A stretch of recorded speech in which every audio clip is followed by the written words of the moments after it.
Dear history-loving audience, welcome to the Battleforge Legends channel, where we don't just tell stories, but deeply analyze lessons from the past to better understand the world today. I've witnessed countless tales of heroes and villains, but few have left as profound and tragic a mark as Adolf Hitler, a man who once held the fate of Europe in his hands, only to destroy it all with his own actions. Join me as we travel back to the 1930s and 1940s, when the world was engulfed in the darkness of fascism. Hitler, with his oratorical brilliance and initially cunning strategies, transformed Germany from a defeated nation after World War I into a colossal war machine. Imagine this. In 1936, he annexed the Rhineland without facing any resistance from France or Britain, directly violating the Treaty of Versailles, yet the world silently acquiesced. It was a bold move that exposed the weakness of the Allies at the time. Then in 1938, the Anschluss, the annexation of Austria, went smoothly, with thousands of Austrians welcoming German troops as liberators. Not stopping there, Hitler devoured most of Czechoslovakia through the Munich Agreement, where British Prime Minister Neville Chamberlain famously declared peace for our time. But in reality, it was merely appeasement under pressure. By 1939, Blitzkrieg Lightning War was unleashed for the first time when Germany invaded Poland. Within weeks, the Polish army crumbled under the might of Panzer tanks and Stuka dive bombers, while the Soviet Union from the east joined in, carving up Poland under the Molotov-Ribbentrop Pact. The spring of 1940 marked the peak of victories. Norway was seized to secure iron ore rail routes. Belgium and the Netherlands fell swiftly, and France, the European powerhouse of land forces, surrendered after just 6 weeks. Paris, the symbol of freedom, now lay under the German boot. By the summer of 1941, Hitler controlled nearly all of continental Europe, from the Spanish coast in the west to the Soviet border in the east, with allies like Italy, Hungary, Romania, and even Finland to some extent. But then, from that pinnacle of power, Hitler plummeted uncontrollably. He ended his life in a damp bunker beneath Berlin, taking his own life with a pistol and cyanide, as Soviet forces were just a few hundred meters away. The great question history poses, and the focus of today's video, is why. Why did a man once hailed as a strategic genius make a series of fatal mistakes that led to the catastrophic defeat of Nazi Germany and the deaths of tens of millions? In this in-depth video, we will meticulously analyze each mistake, from political ideology to military decisions, from the Eastern Front to the Western Front. I will draw on reliable historical sources, from the memoirs of German generals like Erich von Manstein to analyses by modern historians like Antony Beevor, to provide you with a comprehensive, engaging, and lesson-filled picture. Prepare for a journey of over 4,000 words, where we not only recount history, but reflect on the power of ideology and the consequences of megalomania. 1+1. Part 1. Strategic Mistakes. The Foundation of Ideology and Blind Decisions. To understand Hitler's failure, we must start at the root: his rigid, inflexible political ideology. Hitler didn't see World War II as merely a territorial struggle. To him, it was a holy war to rectify the betrayal of World War I and fulfill a racial mission: the destruction of Jews and communism. In his 1925 book, Mein Kampf, Hitler clearly outlined this ideology. He labeled communism as Jewish Bolshevism, a global Jewish conspiracy to dominate the world, and described the Soviet Union as Jewish Bolshevik Russia, an entity that had to be eradicated for the Aryan race to thrive. The core idea behind it all was Lebensraum, living space. Hitler believed the German nation needed to expand its territory to ensure self-sufficiency in resources, food, and living space. This concept wasn't his invention. It originated from German geographer Friedrich Ratzel in 1901 in his book Politische Geographie, where he argued that strong nations must expand to avoid decline. But Hitler turned it into an extremist doctrine intertwined with racial supremacy. He was deeply influenced by World War I when Germany occupied vast swaths of Eastern Europe through Ober-Ost, a military administrative region encompassing Poland, Lithuania, and Latvia, and the 1918 Treaty of Brest-Litovsk, through which Germany seized over 1 million square kilometers of land from Russia, including resource-rich Ukraine. These experiences solidified Hitler's belief that the East was the key to Germany's prosperity. However, this ideology led to catastrophic consequences. Instead of consolidating power in the Europe he had conquered, for example, by seeking peace with Britain through a ceasefire proposal after France's surrender, or focusing on North Africa to control the Mediterranean, Hitler decided to invade the Soviet Union. He believed Germany and the Soviet Union could not coexist, as one represented the superior race and the other the racial enemy. This decision was not only a strategic mistake, but also suicidal, as it opened a massive front against an enemy with twice the population and vast resources. Historian Ian Kershaw in Hitler. A biography describes this as Hitler's greatest mistake, as it turned a single-front war into a two-front war, exhausting Germany. Now let's dive into the invasion of the Soviet Union. Operation Barbarossa launched on June 22, 1941. The timing was already a fatal error. The plan was initially set for May, but Hitler intervened in the Balkans to aid Benito Mussolini, who was struggling in Greece and Yugoslavia. This intervention delayed Barbarossa by a month. That lost month proved fateful. Russia's short summer meant German forces couldn't capture Moscow before the brutal winter set in. Temperatures dropped below 40 degrees C. Tanks froze, and soldiers died of frostbite, all of which could have been avoided had the campaign started earlier. Not only the timing, but also the operational decisions were riddled with errors. Hitler split the forces of Army Group Center, the strongest unit, to prioritize capturing Crimea and Ukraine, instead of focusing all efforts on advancing toward Moscow.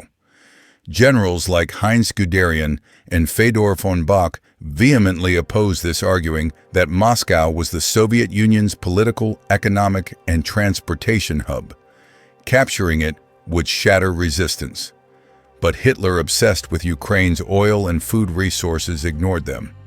The result: German forces reached the outskirts of Moscow in November 1941, but were halted by weather and fierce resistance. The Soviet counteroffensive on December 5, 1941, led by Georgy Zhukov, pushed the Germans back over 150 miles. Hundreds of thousands of German soldiers were killed or captured, and the Soviet Union, which Hitler had claimed would collapse like a house of cards, held firm, bolstered by American aid through Lend-Lease. The next mistake lay in military management. Hitler centralized all power in himself. He sacked generals who dared to oppose him, such as Walter von Brauchitsch, the army commander-in-chief, and replaced them with loyal but less competent figures. He took responsibility for every decision, from strategic to minor tactical ones, leading to a lack of critical feedback. In military conferences, generals were so fearful that they dared not argue, creating a court where sycophancy replaced expertise. The consequence: mistakes piled up, and the Wehrmacht, once a perfect war machine, became disorganized. Continuing on the Southern Front in 1942, Hitler repeated the same pattern. After the failure at Moscow, he shifted focus to the Caucasus to seize oil fields essential for mechanized warfare, and Stalingrad, the city named after Stalin, for its symbolic value. Operation Blau began late in June, stretching supply lines thousands of kilometers across the Russian steppes. Hitler believed the Soviet Union was exhausted after its 1941 losses over 3 million prisoners, but he underestimated Stalin's resilience. The Soviets, with reserve forces from Siberia, were well prepared. At Stalingrad, the tragedy reached its peak. German forces under General Friedrich Paulus advanced deep into the city, but were encircled by Zhukov's Operation Uranus counteroffensive in November 1942. Hitler refused to allow a retreat, ordering the troops to hold their ground to the last man, believing Hermann Göring could supply them by air, a delusional promise. The result, 300,000 German troops surrendered in February 1943, with over 90,000 taken prisoner, most of whom died in Soviet camps. Stalingrad was not just a military defeat, it was a psychological turning point, proving Germany could be beaten. The climax came at the Battle of Kursk in 1943, Operation Citadel, the largest tank battle in history, with over 6,000 tanks involved. Hitler hoped a final offensive would regain the initiative, but Allied intelligence via the Enigma Code and strong Soviet defenses led to a crushing defeat. Germany lost over 500,000 soldiers and thousands of tanks, completely losing its ability to conduct strategic offensives on the Eastern Front. Puljtati. Part 2. Mistakes on the Western Front, from North Africa to Normandy. While the Eastern Front was collapsing, Hitler couldn't ignore the Western Front.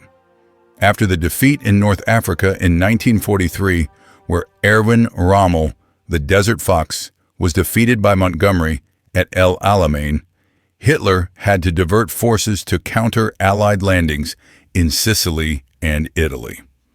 Mussolini was overthrown and Italy surrendered, forcing Germany to occupy Italy to halt the Allied advance. This stretched German resources with hundreds of thousands of troops tied up in the Balkans and the Mediterranean. The greatest mistake in Western Europe was the defense of the Atlantic Wall, a 2,000-kilometer fortification system from Norway to Spain.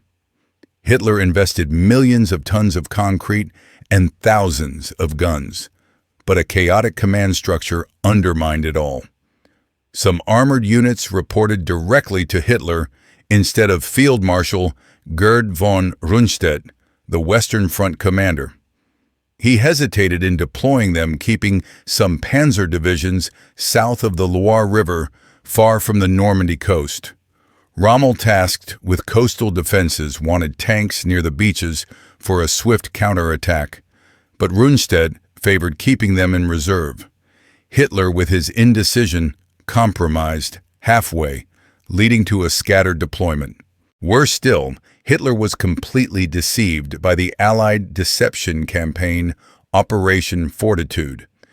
The Allies created a fake First United States Army Group, FUSEG, commanded by General George Patton, to convince Hitler that the main invasion would target Calais, not Normandy. They used inflatable tanks, fake jeeps, fabricated radio communications, and even dummy soldiers to create the illusion of a massive army in southeast England. Double agent Juan Pujol Garcia, codename Garbo, played a pivotal role. A Spaniard opposed to fascism, Garcia was trusted by the Germans and fed them false information that Normandy was a diversion and Calais the real target. Even after D-Day on June 6, 1944, Garcia convinced Hitler that the main landing would still come at Calais, keeping 15 panzer divisions there for 2 critical weeks. The result: the Allies successfully landed in Normandy with over 150,000 troops, supported by 12,000 aircraft and 7,000 ships. The Germans, lacking timely armor, couldn't push them back. Hitler, in a rage, ordered a counterattack, but it was too late.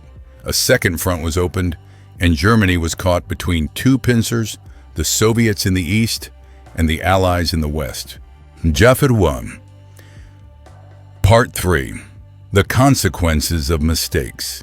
Megalomania and a tragic end. All these mistakes stem from Hitler's personality and ideology. He was a megalomaniac, believing himself a genius chosen by fate, combined with extremist racial ideology. Absolute power led him to silence all dissent. Generals like Franz Halder were sacked for daring to argue, creating a climate of fear where only flattery prevailed.